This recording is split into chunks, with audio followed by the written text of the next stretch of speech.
Okay, we're going to go over question number 1 on the little pink packet. There's 3 different ways we can do this. The first way, and probably the easiest way to check your answer, is to go ahead and put these equations in the calculator and check the tables. Calculator. So the way we would do that would be to plug it in the calculator, so clear these out, and we can go, the first one, y1, we would do x squared minus 6x plus 9, and the bottom would do x minus 3, and then x plus 3. And then we will go to the table. When I look at the table, we look at y1 and y2. We see that y1 and y2 are different values, so these are not the same functions. Then we can go back and change it to the bottom, change it again. Change it to x plus 3 squared, and I can delete all this, and put squared. Now I can check the table again. Again, they don't match, so it's not B. And go again and change it from a positive 3. Oh, took that one off.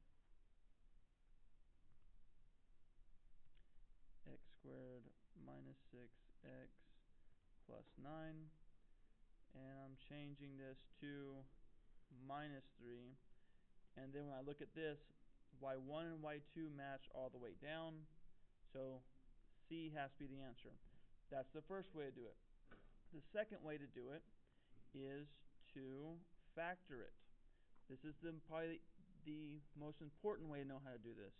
To factor it, we create the box. X squared goes here, the 9 goes here. We're going to take these two and multiply them. In the calculator, we're going to take those we multiply. We're going to say 9 parentheses 1, because there's a 1 here in front of the x. And then we're going to divide it by x. And then below that, we're going to go 3 times 1 divided by x, and then we're going to say plus x.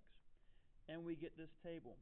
In this table, we're going to look for negative 6 in y2. So negative 4, probably higher.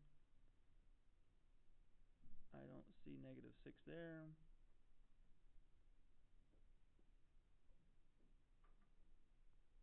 Let me check that. Oh, this is supposed to be a 9, sorry. 9. Now I can find negative 6.